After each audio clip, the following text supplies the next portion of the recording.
my name is Camille from Tony Shotwell Library, and today I'm here to give y'all a little bit of information about the COVID vaccine. So at least one person you know has probably gotten their vaccine at this point, and a lot of people have a lot of questions about it, but I know the best way to feel good about getting your vaccine is to get lots of information about it from a good source. So I actually have a special guest with me here today who's going to answer some of our common questions about the COVID vaccine. All right, so our special guest today actually happens to be my dad. Why don't you tell everybody a little bit about why I asked you to be here for this video today? My name is Robert Plemmons. I'm an infectious disease physician. I have been a physician since 1989. I'm trained in internal medicine and board certified in infectious diseases, but I have kept up with the events surrounding COVID and development of the vaccines, and I'd like to give you some information about that today. Can you explain a little bit about what the COVID-19 vaccine is and how it works? Sure.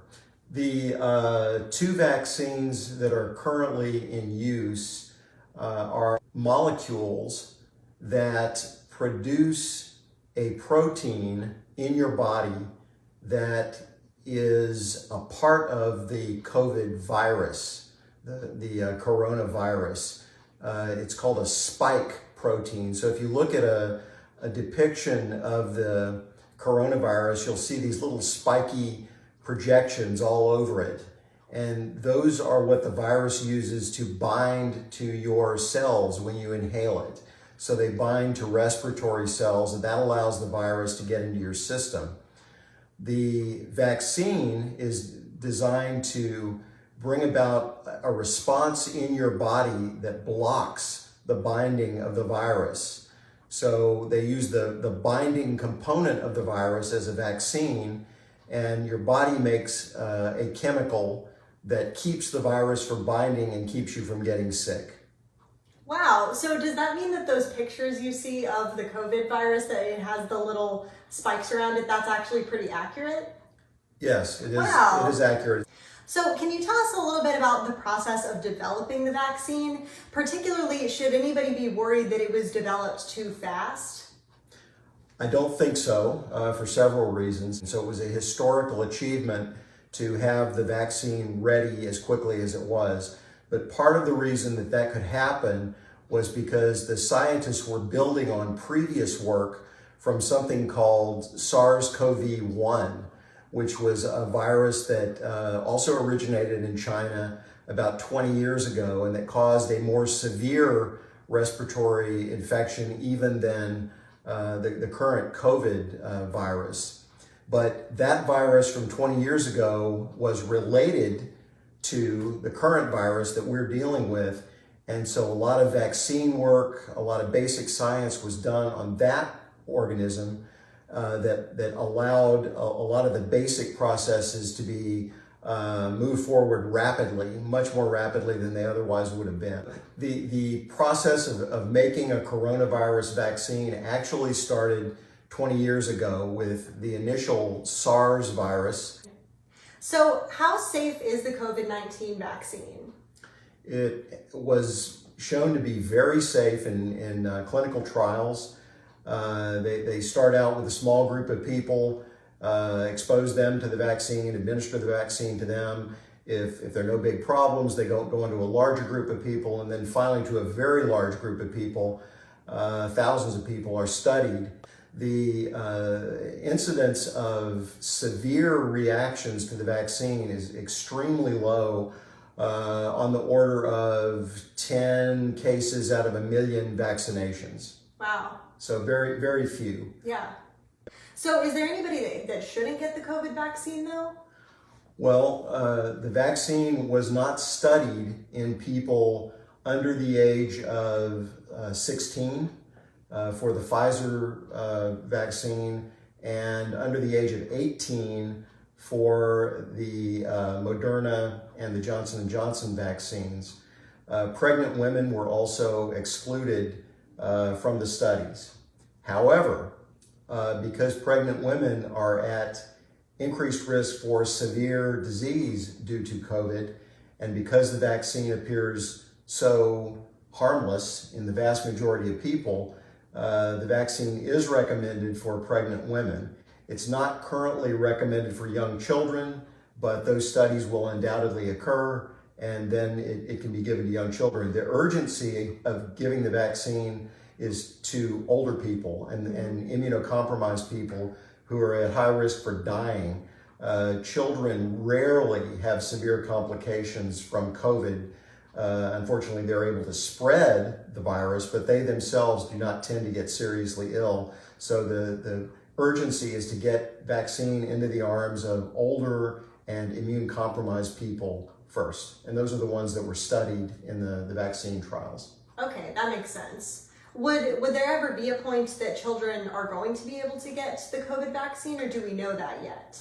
Almost certainly there will be, since they are a factor in transmission. Mm-hmm. It would be beneficial to give children the vaccine as well, but the studies aren't complete yet. Okay. And what about people who have had COVID and have recovered? Do they need the vaccine, or how soon after? Yes, the current recommendation is for people who know they have had COVID, that they should receive the vaccination. And the reason is because the normal response to the COVID infection may not be as strong or as long lasting as the vaccine. The vaccine spike protein has been modified to make it as immunogenic, that is, to make it as likely to give you an immune response as it can possibly be. So the vaccine will actually likely produce a more robust response than having the actual infection. And the concern is that immunity from normal course of infection could wane, and that people could be reinfected, although it looks like reinfection tends to be milder than the initial infection, because you've got some degree of underlying immunity, even if your antibody level may not be what the immunologist would like it to be. Okay, that's good to know. And could you explain a little bit about the experience of getting the vaccine, like how many shots are needed and what the common side effects are? I know it's different for each vaccine though. Sure. So there are 3 vaccines currently FDA approved for COVID. The first one was the Pfizer vaccine. It is a 2 injection vaccine. So you get an initial vaccination, and then you come back in 3 weeks and get a second vaccination. The second vaccine is the Moderna vaccine. It's also a 2 injection vaccine. You get your vaccination, you come back in 4 weeks to get revaccinated. The most exciting vaccine is the Johnson & Johnson vaccine, because it's only a single dose, so maximum convenience, and that single dose seems to be as effective as the 2-dose regimens at preventing severe disease and death. Wow. So even though there are some slight differences in efficacy in terms of people acquiring COVID infection after the vaccination, when it comes to how many people become severely sick or hospitalized or die, all the vaccines have essentially equal efficacy in those areas. Wow, that's exciting. So not only did we get the vaccine relatively quickly, it's also improving already. Yes. And another nice thing about the Johnson & Johnson vaccine that makes it especially appealing is that it doesn't require super cold temperatures for storage. And what about the side effects of the vaccine? Because I know that's something a lot of people are worried about going into getting that. Yes. The side effects for all 3 vaccines are quite minimal. The most severe reactions have been extremely rare, and these have been allergic reactions. People have allergic reactions to common medications all the time. Any medication, anything you take into your body has at least a small chance of making you very sick. These 3 vaccines are among the safest vaccines ever, and the likelihood of having a reaction that's life-threatening is very, very low, and there should be no reason to give people second thoughts about getting the vaccine. That's great. I hope that makes a lot of people feel better about it, because that's really reassuring to hear. Sure. So what percentage of the population would need to get vaccinated to reach herd immunity to COVID-19? And how does this compare to other diseases that we have vaccines for, like the flu, for instance? Sure. So herd immunity refers to the concept where a large enough number of people have developed immunity to an infection, and they can develop this immunity either through having the infection themselves or through being vaccinated. But at some point in an epidemic, pandemic situation, the immunity has spread widely enough in a population that transmission is stopped. So the virus is kind of looking for people to infect, and it's not finding anybody that's not immune, or at least not frequently enough for it to continue to spread. The estimate is that we will have to have 70% immunity before transmission will be stopped of COVID. And this doesn't mean that 70% of the US population has to be vaccinated, because a whole lot of people have already been infected with COVID. Yeah. It has to mean that 70% of people have to be immune to COVID. Got it. And we won't really know when that is, because there are lots of people who are having either asymptomatic infections, they don't even know they've been infected, or they had such mild infections that they didn't even seek medical care. So there's undoubtedly a large group of people out there right now who've not been vaccinated but who are immune to COVID. So the estimate is for COVID, and this number varies with how transmissible the virus is. Yeah. COVID is much more transmissible than flu. And that was something that really wasn't known early on. It's a much more lethal virus than flu virus. Flu virus requires about 50% immunity to reach herd immunity, where kind of an epidemic transmission of it is stopped. There's some other viruses that are even more transmissible than COVID. For instance, measles virus is extremely contagious. So if you just spend a little time in a room with somebody who's got measles and you're not immune to measles, you'll get it. Chickenpox is the same way.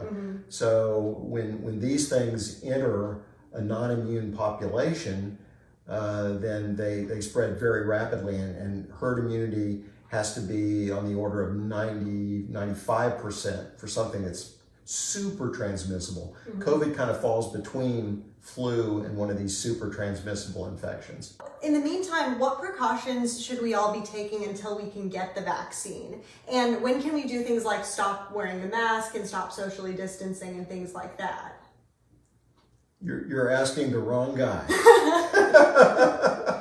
So the answers to those questions are essentially unknown. We have these variant forms of it popping up, which incidentally do seem to be covered by the vaccine.